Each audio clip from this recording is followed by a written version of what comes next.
Coming to you live from the San Francisco Bay Area. It's time for Zig in the Zone with Ralph Zig Tycho.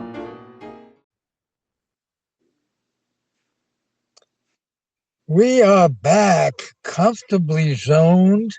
Me, the Zigzag Man, in the zone, and I'm with Paulie and a first-time guest.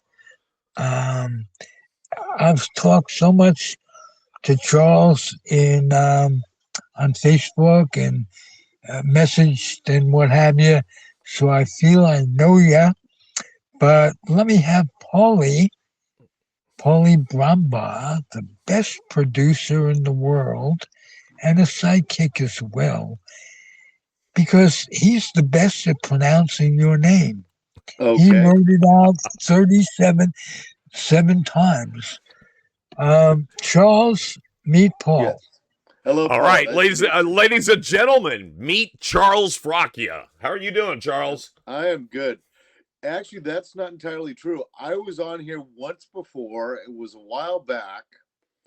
I don't remember which season or episode, but we were talking about I had gotten a 1979 media guide signed by every player in it, and we talked about that. Oh yes. I remember that, and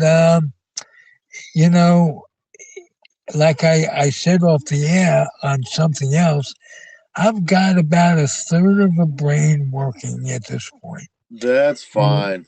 I'm gonna run for president. You should. You can't what do the any hell? worse. Those are the qualifications. Yeah. And that and bad AI. I interrupt for a second. Speaking of the gentleman who's president, I was sure that in last week's show, when Paulie and I were talking, I was sure he would be amended 25 times over.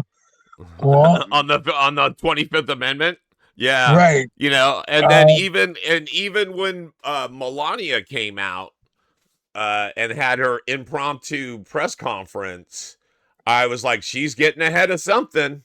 What's happening here? And so I was going, maybe Ziggy got it. So yeah, no, you did not win the company pool. He did not get the 25th Amendment, but you're right. We're all looking at that. We're all, yeah, we all want something for the midterms. So yeah. Before the midterm, let's not take any chances, Right. because he could have ice in every polling place going by that point. Yep. Or he could have yet another war to distract us.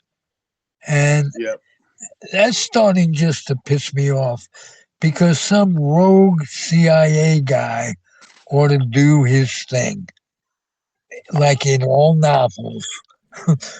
When there's craziness going on, it's got to be stopped. I'm not calling for his head or anything. No. But I am calling for his butt out. Strongly. How long, Paul? We've been talking about this shit for going on 3 years. Yeah, And the absolutely. Or thing, even more. Or, I yeah. find it I find it amazing. They're talking about, oh, we're going to put ice at the polling places. You have voter fraud is less than 1%. And I've worked as a poll worker for the last, God, so long. I'm trying to remember how many. I think I've been the last, 44 years, which is 22 elections. I think that's the way it works out because they're every other year. And I'm like, voter fraud was never a problem or I was even going to ask any type that. of problem until we had Donald Trump, whining and bitching about the 2020 election, which he lost. 60 court cases, he lost. No evidence, no proof, but let's make it an issue anyway. I'm like, oh my God, And of course, the last thing they ever want to discuss is, I'm sorry, but if you're best friends with a pedophile, that kind of makes you one too. Yes, You yes, know, by proxy. especially when you're doing like, modeling shows or whatever. I can walk in there because I'm the owner. I'm like, I'm sorry, that just means you're a creep. And that letter he wrote to Oh, Epstein on the his body birthday thing. with the drawing and shit. I mean, this is the president of the United States using the fuck word, the F word. Yep, And it's okay for me to do it because I'm Ralphie. And yep. but Paul and I talked about this for the first 12 years of my doing podcasting. I never, rarely said the F word. And there's rarely, rarely a case now in podcasting where I'm not motivated to say fuck every podcast. So it's I only started using the F word back in 2016 when he was like gaining some prominence because I'm like, this guy's like, you know, he was basically a reality kind of TV person and, wasn't even good at that. Destroyed like a bunch of businesses, wouldn't pay the employees, was racist as hell, which he no doubt got from his father. And they're like, yeah, this is the guy we want as president. I'm like, oh my God, he made a business history of screwing people over. And I'm like, how in the hell do you want this guy? He's inarticulate, he just, windmills cause cancer, dolphins die because of windmills. I mean, just the hey, ridiculousness his of this treatment for guy. COVID was hilarious. Oh, ivermectin and whatever. And if you don't test And as much, bleach. there'll be less cases. I'm like, how is that reality? And Right.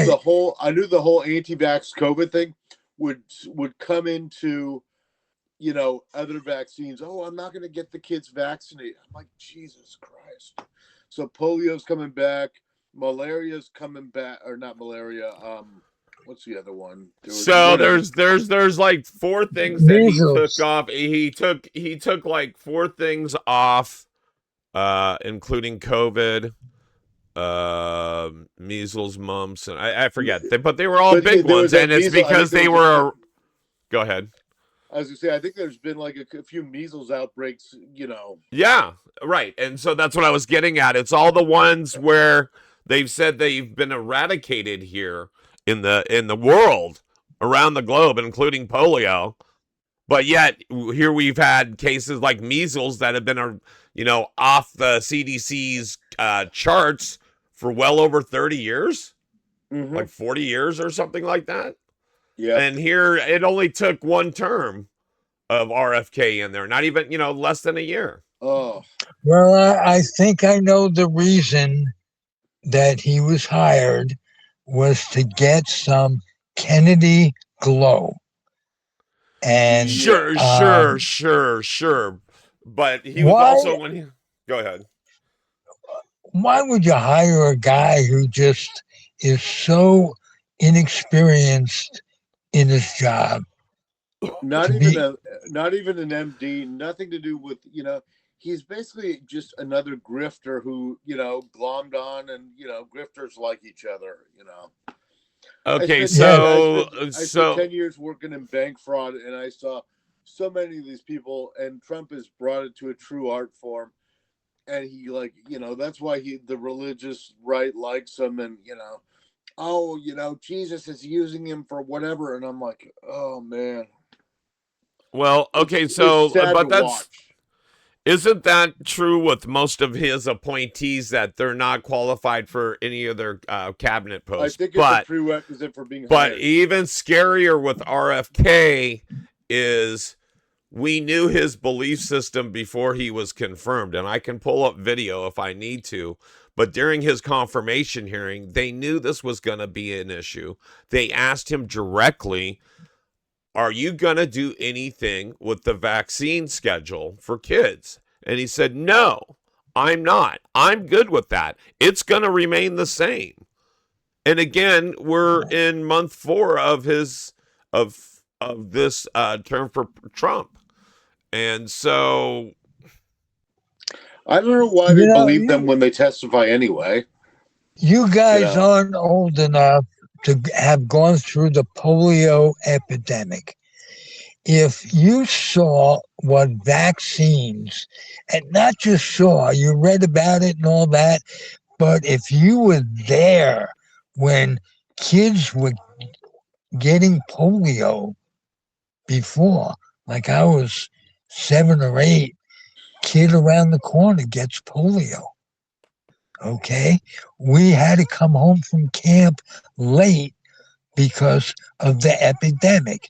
So if you would have felt what I felt, the gratitude of having it socialized, by the way, you didn't have to pay for it. And if you had the gratitude of being able to prevent going in a fucking iron lung, which I've seen the pictures of the iron lungs, and I'm like, right. Okay, I mean, I had a joke in my act that I did some comedy way back then, that if I needed an iron lung, my father would have paid for it gladly. But he just want to put in the mirrors. That was an extra expense that he couldn't see happening. Now, they had mirrors. You get to speak. If you're in there, you get to see people on the outside. The joke is old, not funny today, no. and a good reason why I'm not a comedian anymore. I'm sorry. I accept that. I accept that. Some comedians are deadpan and other comedians are just dead. So, Yeah, right. Yeah. And so. what's really sad is I really wanted it. No, I had funny stuff too. My funniest line, Paul, I'd come out and I'd say, if marijuana was so harmful, how come I keep outliving my stash? Yeah. And so I had some funny lines, but I'm putting a little levity. Uh, um, trying to say, why would they hire a guy that's against vaccines? Kids have died from measles, by the way. Oh yeah. Since Since he's been in office, and they had a Congress hearing on him where he had to show up for 2 or 3, 4 days, and he made such an ass out of himself, and nothing came of it. I know. What? Well, Why look, go? I saw some interview, and he's talking about, and I'm not a fan of cocaine, but I don't. If people want to do it, as long as they're not destroying themselves or somebody else's lives or whatever. And he's talking about doing blow off a toilet seat, and I'm like, this is not somebody you want as a serious person, head of our health, in the United States. I'm like, what is this clown doing? And he's not the worst of the administration. The No. worst of the administration still remains Trump, and now he's in a physical and mental downfall. And that was the reason I said he'd be gone by this week. He's not Oh gone. yeah. I mean, all you have to do is watch his, whatever the latest picture is. It's this administration's a race to the bottom, and I don't know if they've reached there yet. I don't think so, but it's going to be interesting. Everybody's kind of waiting for the big obituary, and we'll see what happens. And I imagine you'll get a bunch, some MAGA people crying and whining and whatever, and the rest of us are just going to be like, oh, thank God, it's over, except for the fact we get stuck with JD Vance, who, No, I think is going I to be don't think at ineffective. this point there'll be any crying and whining, even from the Republicans. They are day by day coming around. So It's interesting to see, oh God, the list of people who have kind of sort of come around, but who I don't quite trust. Marjorie Taylor Greene, you got Alex Jones, you got, Tucker Carlson. And I'm wondering if it's not so much, they're trying to distance themselves from Trump so much as they realize being tied to Trump is losing them money. Because I think it's some of both. and future career. Yeah. Like Carlson wants to be president. Oh, does he? Oh God. He's not stupid enough, Right. but he has mentioned or won't deny it. Let's put it that way. And Marjorie Taylor Greene has done some good things to bring it forward. Right. But all she really has said is what's so important is the survivor, taking care of the survivors with this Epstein thing. It's a disgrace when Bondi sat there and wouldn't turn around in wouldn't look her at them. hearing. I was so disgusted. I was Right, embarrassed to be an American. I've ever seen in my life. I have two things. I'm embarrassed to be an American for a lot of reasons now. Yeah. And I'm certainly embarrassed to be an Israeli supporter or a Jew. Yeah. It took me a long time to differentiate Zionism from the religion of Judaism.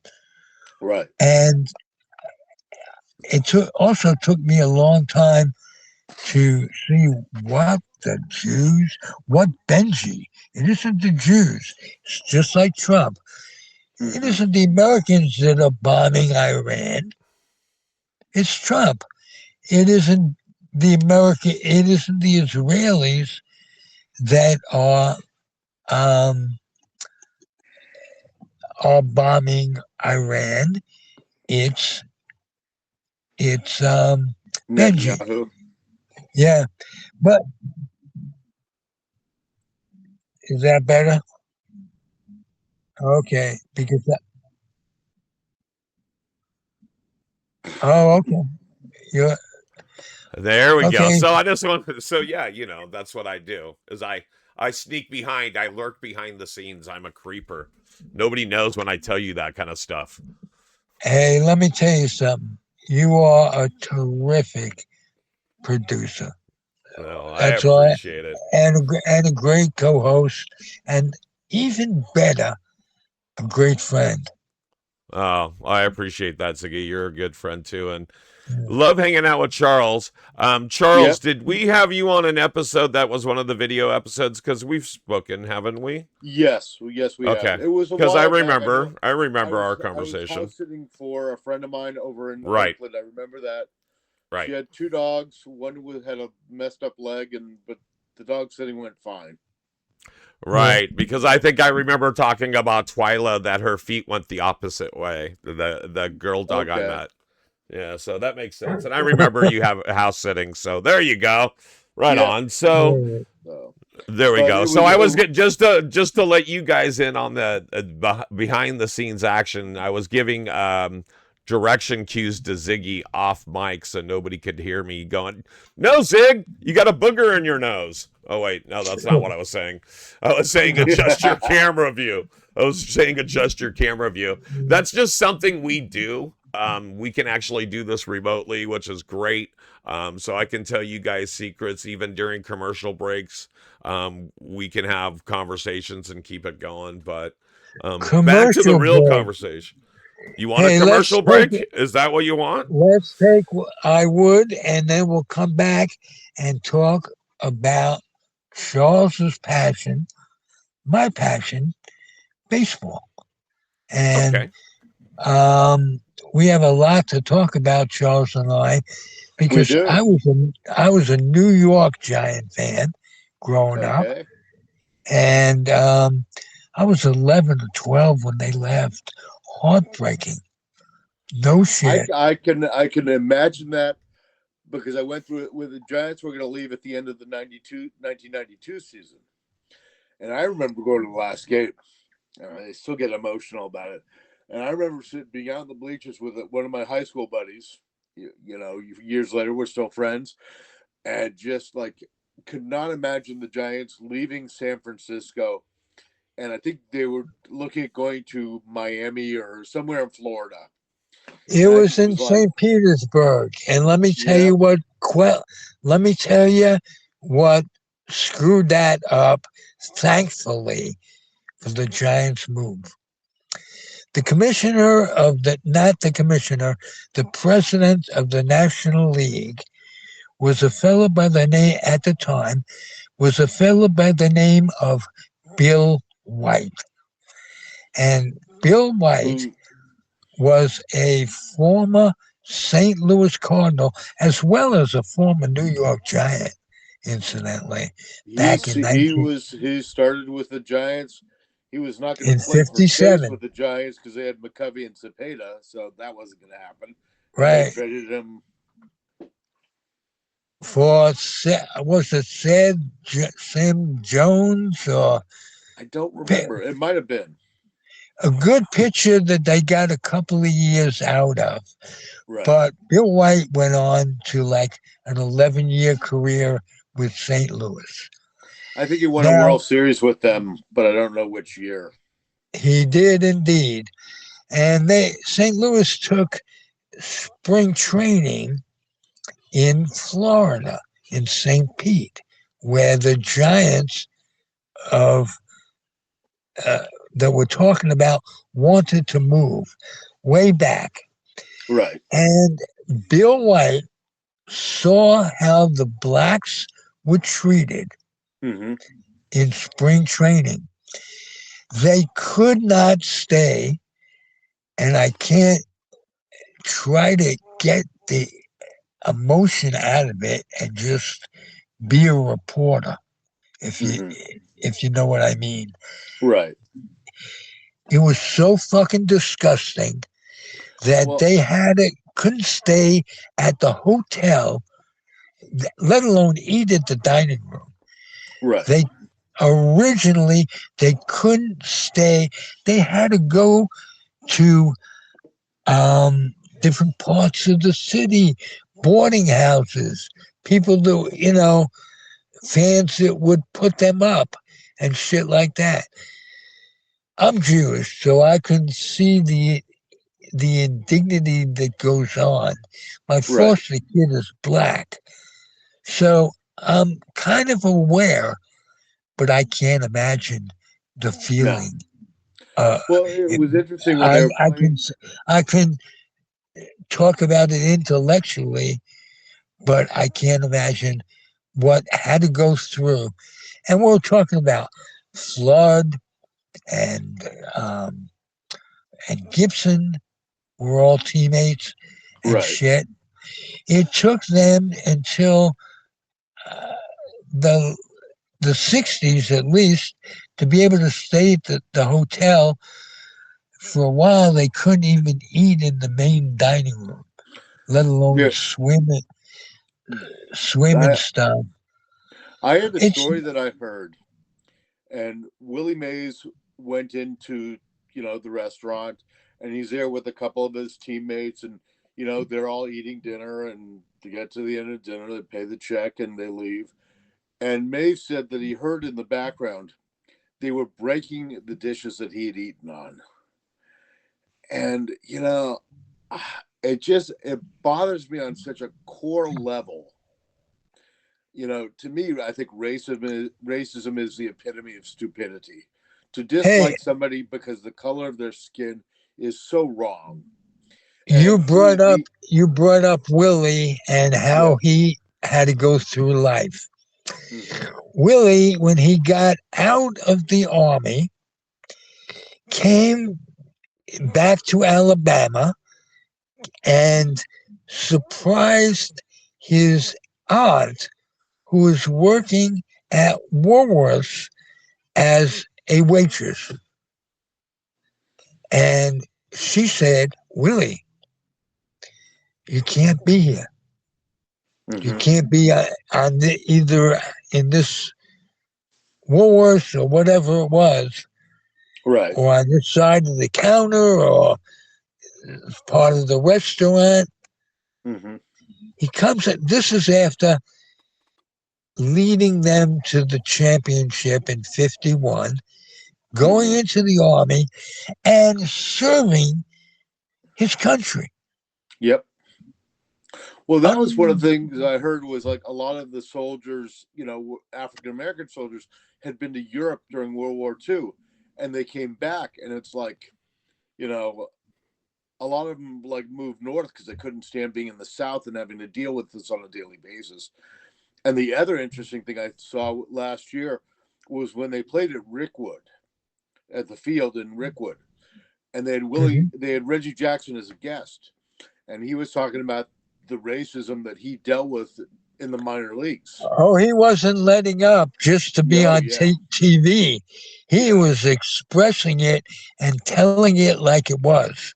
yep, And as much as Reggie was Reggie yep, over the course of his career, building up a lot of mixed emotions about the guy, right. he redeemed himself quite a I bit. agree. I agree. Yeah. And Hey, it was let interesting me because give a I don't think the other announcers there had kind of no clue what he had gone through or what he had dealt with. And it's like, and I don't think it's unless you've experienced yourself, you don't generally see it. right, So right. Oh, I've got to see all kinds of stuff. I was in the Air Force, and Taco Jubor, get your head out of your ass, marching along. hmm. Right. Um, I always felt like I'd, I grew up in San Francisco. I love the diversity. I like meeting different people, different experiences, different whatever. I like that. That should be part of life. It's if everybody's the same, then life is boring. You know, well, Charles, let me tell you something about Willie at the same time you mentioned San and I know Francisco. he tried to buy a house in San Francisco, and his Could neighbors not didn't do want it him. in a very nice neighborhood. Oh yeah, I know And the neighborhood. I have a friend who lives in the neighborhood, and I'm I like, can't think of the name of it now. Why would you not want Willie Mays as your neighbor? I would love to have Willie Mays as my neighbor. Well, it's the same principle as Boston. Yeah, Why would you shit in Bill Russell's bed? right. And um, it's it's fucked up. It is. I But have actually have a couple other Willie Mays stories. One is I had a friend of mine. This is the same guy who went to high school with, and his family lived in Atherton. And he would say, "Oh, let's come down. Let's go to a movie. Let's get to dinner. Let's hang out together, whatever." And I would take the train, and the train would stop in Atherton. get off the train, and my friend would always be late, usually about 20 minutes or so. After he got married, he's never late. But so I'm waiting there, and it's like I know that he's going to be late. I already know that. But around the corner and like down the block was Willie Mays' house. Big gate in the front, big stone M in the driveway. So I would walk down there. I would never bother him, but I always wanted to look at the house and the big stone M, and to me, it was just the coolest thing. And this is well into like adulthood, even then. One time I went, they were setting up for some party. I was like, I never like bothered him. I never interrupted him. I never wanted to do that, but I still wanted to just kind of see his house, be in his presence, that kind of aura kind of thing, and then I would walk back and meet up with my friend and we'd have our, get together. But it was like, I just loved going there because I always felt it was kind of blessed and magical. And that's how it was for me. Beautiful. That's a great story. Would hear other stories like the kids would come by on Halloween dressed up and he would give them a signed baseball. So that was the other story that I had heard about. Oh, wow. Never heard that before. So, but Atherton is... And I heard at times he was prickly and difficult and whatever. And I'm like, and I think that's part of it, who he was. But also, I think it's also part of him growing up in Alabama and having to deal with, pardon the phrase, the shit that he had to deal with. No, a lot of it was coming to San Francisco, right, and having it take 2 or 3 years for the fans to give him a break. Right. I agree. And it was always kind of, well, DiMaggio was better. I'm like, move forward, DiMaggio was great. But Willie Mays, I'm sorry. I think Willie Mays was better. Well, I don't think it was DiMaggio in this case. Well, for San Francisco, it was because he was the Seals, and then he was the Yankees, and he was San Francisco. It was Cepeda as well. Yeah, Cepeda, and then McCovey became San Francisco's guys. Oh yeah. And remember that those there's a certain aversion to New York City. Mm-hmm. The people from New York City and what have you, all around the country. It used to be. Hey, let me break for 1 second and give you guys a bibliography of what we're talking about. The best book on the Giants was Willie's Time by Charles Einstein. I think I mentioned it. I've read it 80 or 90 times. It's a great book. And it's a great... There's a book that you would be more interested in because it's a later edition of the Giants, A Day in the Bleachers, about Arnold Haino. Yes, and I had him as a guest on my podcast. You could... I met him. He was a spectacular man. He was good friends with a friend of mine, John Leonidakis, and I remember meeting him in San Francisco. They were doing... My friend John Leonidakis is a filmmaker. If you can find his films on he brought Hanno onto my Prime show. and on Vimeo.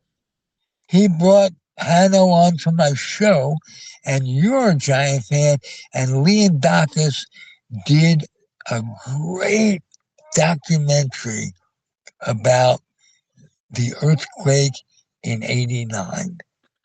Actually, okay, go on. Sorry. No, you go.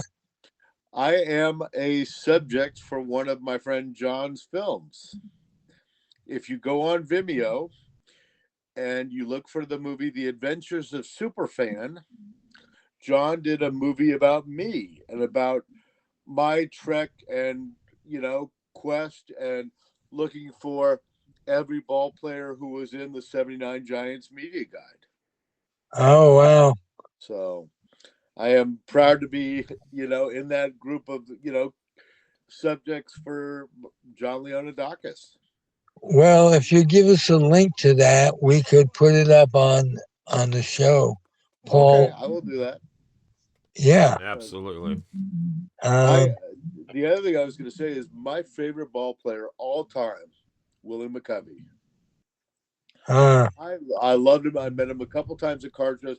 He was very quiet, and which was like kind of made me nervous. And I remember for my 21st birthday was in 1986, which now makes me feel like a dinosaur. Um, and my father asked me, "What do you want for your 21st birthday?" And I was in college, and and I don't have no idea where I came up with this. And I said, "I want to see Willie McCovey get inducted into Cooperstown."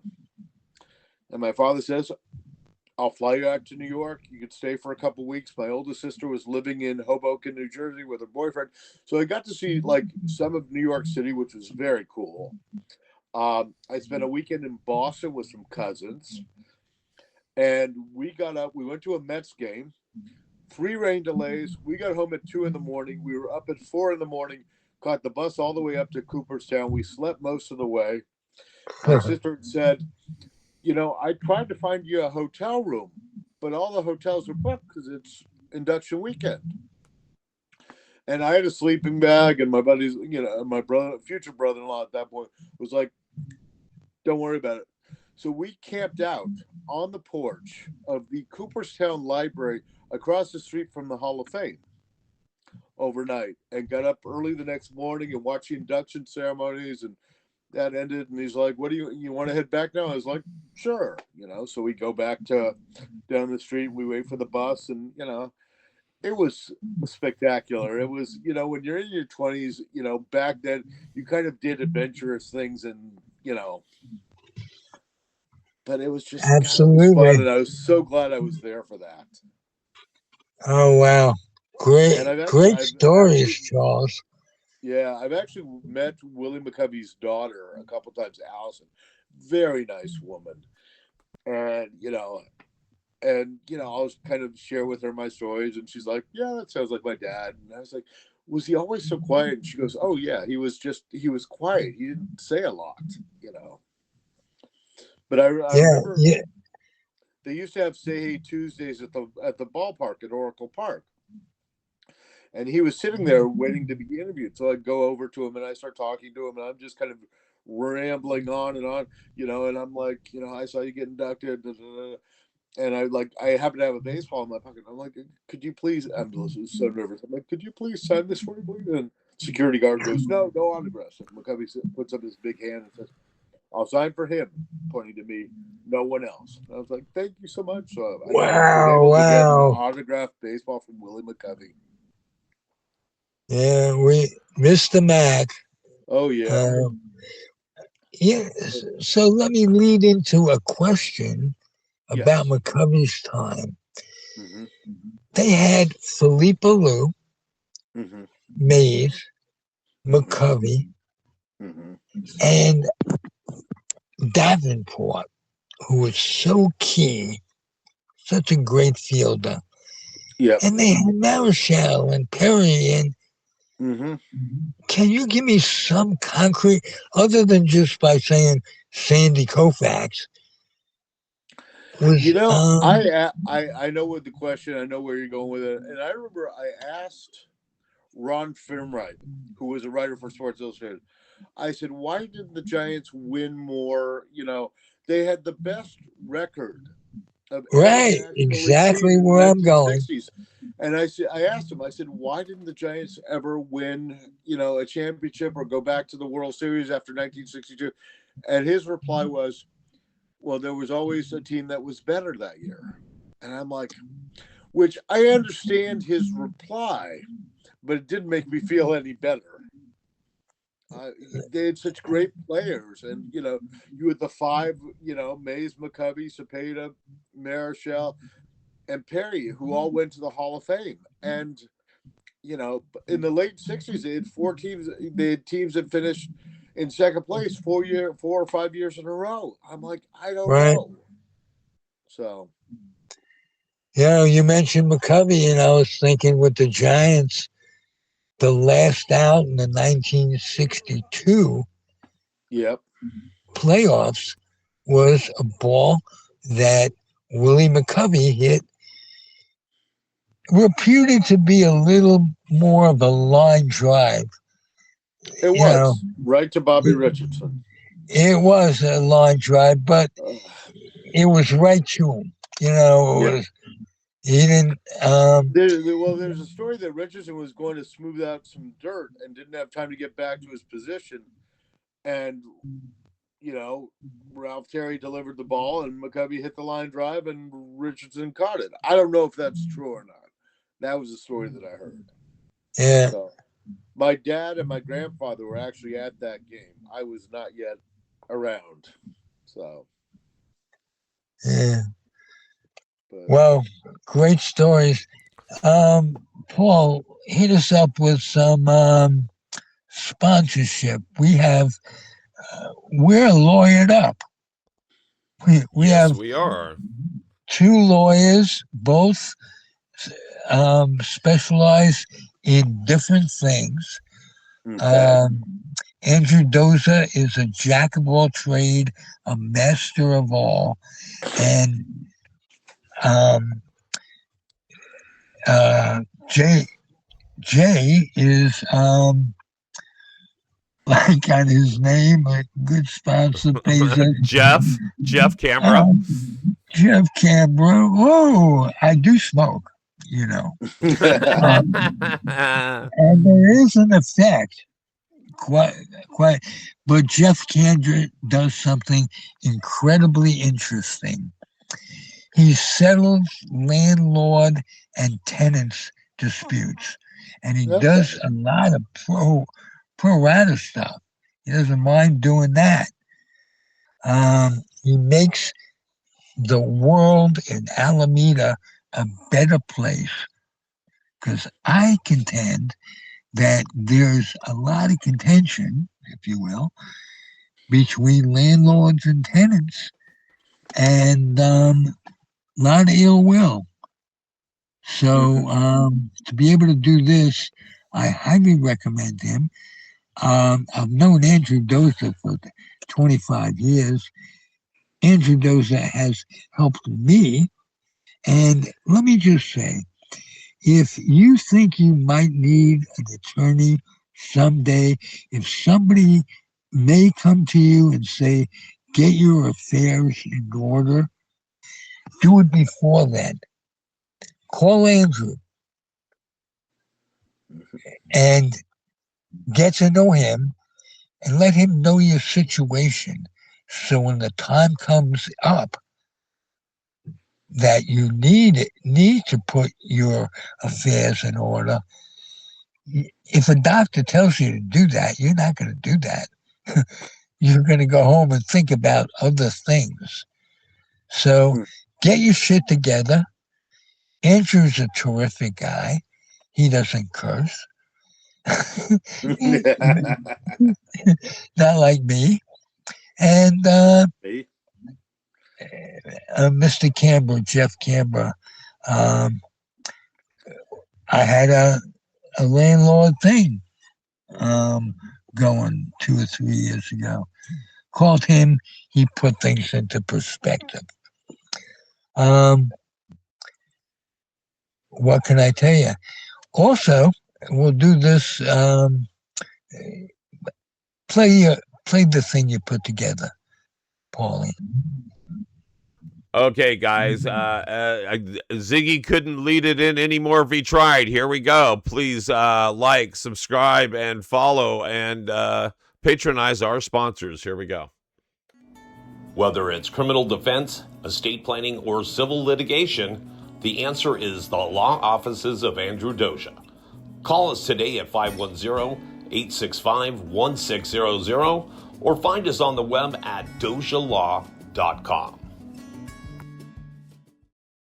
For tenant and landlord disputes, there's no other than the law office of Jeff Canberra. Call now 1-510-865-7369, and don't forget to tell them Zig sent you. All right, you guys. And of course, please go like, subscribe, follow Ziggy. By the way, I should have told Ziggy when I had him on the break. Reset your microphone, sir. Please go like, subscribe, and follow us on all social media. That's right, on Facebook, Instagram, YouTube, and Twitch. That's right, guys. Please go like, subscribe, and ring that little bell. That way you'll know when a new podcast of In the Zone drops. You'll be the first one notified. And ready to do Zig Says, but Zig needs to reset his microphone, or I'm doing Zig Says. That is better now. Thank you. And Zig Says, Ziggy, tell me about what Zig says for the Head Start program. We'll get back to Charles in a second. This is very important as well. Give not of your money so much as give to the Head Start program by gathering up lightly used or new children's books and bring them down there. Don't make a big thing of it. It's tax deductible, but it's a good idea to help society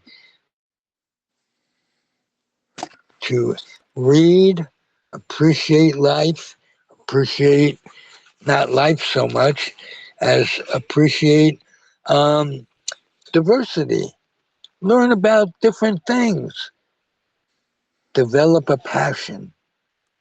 Can't do more for your kid than to give them something. I like to think it'd be baseball. Okay. Well, there you go. But Again, the Head Start programs help children get ready to succeed in school and in life, early learning and development, health and wellness, family well-being, and family engagement. All starts with a book. That's right. So give the gift of literacy. All right. There you go. And we're back. all right. So, Hey, and of Charles. course, we're back with our guest, Charles Fracchia, by the way, folks. Just wanted to let you know. It's funny. Charles, I'd like to know what you'd like to talk about to end the show. No, I love that you said, that you should have a passion, and you would hope it would be baseball. And during the 2012 playoffs, which were extremely stressful for the Giants and for Giants fans, and I was at my mom's house, and the Giants were playing the Reds, and it was like Game 5 and the deciding game, and I ended up in the kitchen, curled up in a ball on the kitchen floor. And my mom comes in and she looks at me and she kind of shakes her head and she goes, "What are you doing?" And I said, "Praying for an out." And she looks at me and she goes, "I don't know why you love baseball so much, but I'm glad it gives you joy." And I'm like, I like that. I like that, from my mom. And then I thought about it later on. I'm like, yeah, it gives me joy, but it also gives me a bunch of anxiety too. But I like the fact that my mom appreciated that, I had something that I was really passionate about in my life. Wow. My mom brought a little of the passion, mostly my grandfather, but in the family, my mom reminded me during Don Lawson's no-hitter. I came home from school to catch the last 2 or 3 innings, and we were watching that.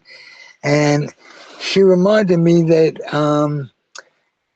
when she was 19, she took a train into New York City from Mount Kisco, which was upstate a little bit, not far. And she got to see Lou Gehrig give that incredible speech, "I'm the luckiest man in the world." Yeah. And it reminded me so much of this week we lost Marty Rose, my boyhood friend, contributor, comfortable zone of ALS. And he developed it in service as a result of Agent Orange. And can't miss him. Every day I miss him 20 times. Oh yeah. So it's going to take the rest of my life. And he's not the only guy we've lost. Right. We lost Mark Littell, who wrote one of the forwards of my book, was my friend from my Taps baseball days. Ronnie Rabinovich, we lost him. And Jerry Feidelberg from here in Alameda, who was a great contributor to Comfortably Zoned. And, mortality sucks. What can I tell you? It sucks more for the people left behind. How about wrapping it up, Paul? I think we've pretty much paid justice to it all. Absolutely, but I want to ask Charles, do you have any shout outs or anything you want to give awareness to, please? I'm not getting it. I don't. I mean, I give to the Giants Community Fund. I do believe that, because you want to have the next generation of fans. Right. I worry about that. And if you can, donate blood. I am a regular blood donor. I'm right now at donation number 290, I think. So there you go. Donating if you can.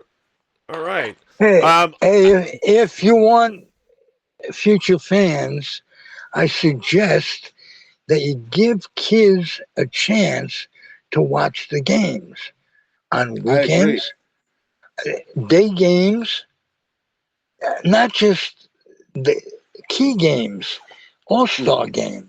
Shouldn't be at night. Should be on a Saturday, for instance, during the day. Yep. Let kids get to see it. They've done some good things, positive things. I have to admit that interleague play has helped I still think the they could make interleague play better. I don't need to see every team, play the Giants. I think they should do it on a 3-year rotation. And you have teams that don't have a geographic rival. So it's like, there's just, they could do it better and they won't. So. Yeah. Hey, and they could eliminate that runner at second in extra innings. Oh, God. And I don't as long as the kid. I don't think the National League needs a DH. I like there's a difference between the American League and the National League. I agree with you, but that's not coming back. I know. Because that's going to be a union thing forever. Yeah. And can't say enough about how the unions contribute to cheapening the game. I agree. And but I did also want to thank you both so much for having me as a guest. I wanted to thank you both so much for inviting me to be on and letting me be your guest. Okay. Absolutely. Thanks for joining us, Charles. It's good to see you, and can't wait to have you back again. Ziggy, we getting out of here, sir? We are getting out of here. Just remember this, folks. Keep your dreams wet. Keep your humor dry. Keep your kids out of military recruiting stations. Today's times should give us a reason why. And off the laps of clerics that wear dresses. Not necessary. And one thing you just happened to say one thing I have to say now. It doesn't matter if you keep them out of the recruiting offices anymore, because the first time since 1973, the U.S. draft has been enacted for people 24 and under. 16 to 24 or 18 to 24. Yes. I remember having to sign up for whatever it was back in the early 80s. and because I wouldn't get financial aid for college unless I signed up for whatever the draft thing was, and I said that's fine. I'm not going to go anyway. 'Cause I That's was going to that. be Yeah, I was going to be one that's of those just people who, that's just registering. But yeah, but it was kind of the yeah, same thing as registering for the draft if yeah. it ever happened. I I was that like got determined that finally. I would go to jail rather than protesting and whatever, and It's the same so, thing you sign when you vote. It's the same thing you sign at the yeah, post office when you want to transfer your address from one to another. right, So it's just saying, hey, I'm really a U.S. citizen, or here's my status, and I'm up for grabs because I'm this age and I'm a U.S. citizen, or I'm not up for grabs because I'm this age and I'm not, or whatever. So yeah. I anyway, noticed. I go noticed ahead. they haven't mentioned Baron Trump signing up for it. Right. Sure. Absolutely. Well, I'll be right behind him. All right. Yeah. You guys, for myself, Ziggy, and Charles, we're out of here. Till next week. Stay in the Thank zone. you, everybody. Thank you. All right, guys. We'll Thanks, see ya. Charles. Great Thank you. show.